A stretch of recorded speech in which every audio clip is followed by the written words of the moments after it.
In honor of International Lesbian Day, let's talk about two provocative, avant-garde lesbian artists who used their art to demoralize and destabilize an entire island full of Nazis. Claude Cahun and Marcel Moore. Welcome back to Yesterqueers. My name's Amanda, and I'm a public historian of queer history. Claude and Marcel are pseudonyms that the two took while they were part of the surrealist art scene in Paris in the 1920s and 30s. Claude's given name was Lucy Schwab, and Marcel's was Suzanne Malherbe. They were both born and raised in a city on the Atlantic coast of France called Nantes, and they met when they were teenagers. Marcel was 17 and Claude was 15. 8 years later, Claude's father would marry Marcel's mother, making them step-siblings in addition to lovers and collaborators. That would actually give them a little bit of cover during World War II. The gender-fluid Claude, who was a writer and a performance artist in addition to being a photographer, is often described as a master of self-portraiture, while Marcel, who was a writer and an illustrator in her own right, is often dismissed as just the audience. But many modern art scholars take issue with this interpretation. In a 2005 exhibit of their work called Acting Out, curator Dr. Tirza True Latimer wrote, "Framing the collaborative work done by Cahun and Moore as self-portraiture has consequences. Cahun's collaborator, after all, was not a professional assistant, but her lifelong mate, Moore. What social prejudices and artistic hierarchies does the erasure of Moore accommodate?" Claude and Marcel were quite clearly collaborators right from the very beginning of their relationship, and nowhere is that more evident than in their resistance work on the island of Jersey during World War II.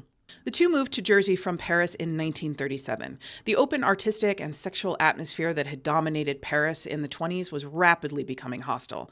Plus, Claude was half Jewish, and anti-Semitism was on the rise as Hitler gained more and more power. So they moved to a place they loved where they'd spent many happy vacations, the island of Jersey, which sits in the English Channel between England and France. Claude and Marcel, along with their cat, Kid, settled into a home called La Roquaise and returned to using their birth names, leaning into the fact that they were stepsisters to explain why they were living together. They hired an Irish maid named Edna and for a couple of years led a quiet life as the pair of spinsters who the locals thought were a little eccentric but otherwise harmless. They were 46 and 44 at the time. When Britain and France joined the war in September of 1939, no one thought the Channel Islands were at much risk, so they weren't reinforced.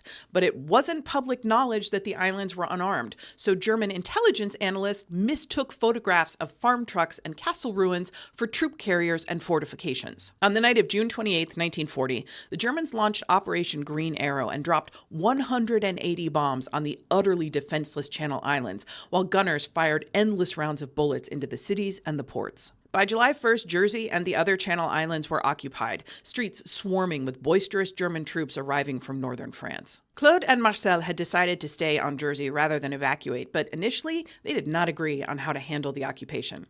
Claude had a lot of health problems that were exacerbated by stress, so Marcel wanted to keep their heads down and wait it out as best they could. But after spending years in Paris as part of a political art collective, Claude wanted to be part of the resistance. Marcel eventually relented, knowing that Claude would almost certainly get caught without her partner to help make the plans. Most resistance writers throughout Europe targeted civilians, trying to keep morale up and making sure that they stayed hostile to their occupiers. But Claude and Marcel targeted the Nazis. Marcel spoke fluent German, which meant that they could fire their paper bullets directly into German ranks and make it seem as though other soldiers had created them.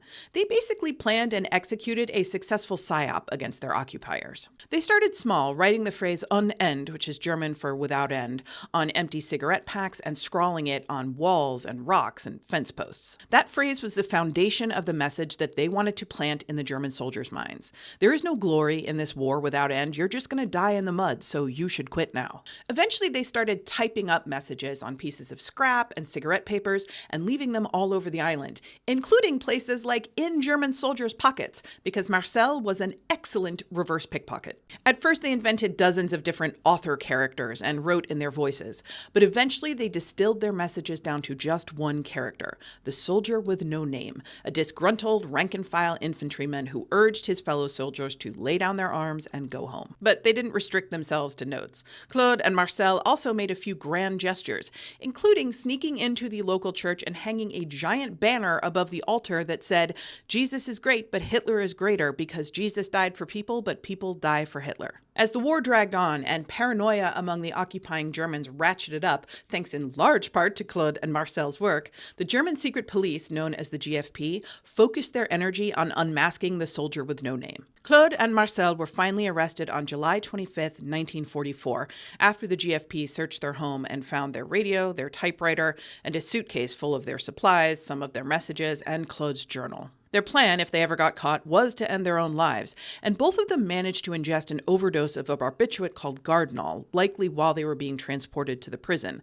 But both of them were found unconscious in their cells and transported to the hospital in enough time to save their lives. They were tried and sentenced to death, but for some reason their sentences were never carried out, so Claude and Marcel walked out of prison together when Jersey was liberated on VE Day, May 8, 1945. They remained together until Claude's death in 1954. That's it for today. As always, more information, including sources and further reading, is available in the usual place.